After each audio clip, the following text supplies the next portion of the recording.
Се полнати последните врети со ориз на нивите во Кочанско и Штипско поле.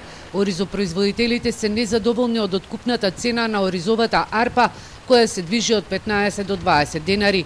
Сметаат дека годинава ќе немаат да си ги покријат трошоците, поголеми количини на оризова арпа наместо да се откупат ќе завршат во домашните амбари и магазини. Ако е цената нешто повисока, може би се исплатила, но оваа цена не може да се покрие.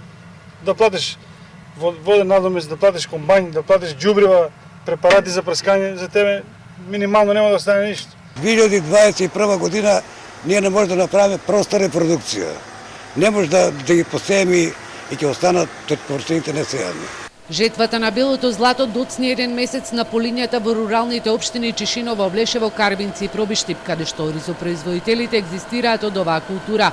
Сметаат дека проблемот лежи во ненавременото пуштање на водата низ каналите од страна на водостопанство Брегалница. Кога треба да пуштат вода, они тогава ги спремат каналите.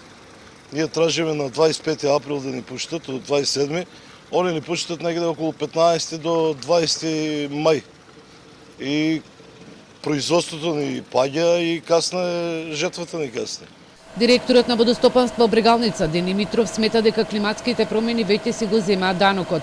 Водата низ Кочани и Виница била пуштена на 10 април, но поради обилните врнежи, оризопроизводителите од неколку кочански села не можеле да ги подготват нивите за сеидба, од кои зависи пристигнувањето на водата до површините, каде сега е задоцната жетвата. Изминатите години каналската мрежа се чисти и тоа во просек од 230 до 250 километри, за разлика од претходните години, кога се чистела само 170 километри. Тој податок покажува дали каналската мрежа е исчистена или не. Дел од бетонската каналска мрежа е во лоша состојба, но се надева дека државата ќе обезбеди пари за нејзина санација. Оризот низ годините се сееше на површина од 5000, а годинава на околу 3200 хектари.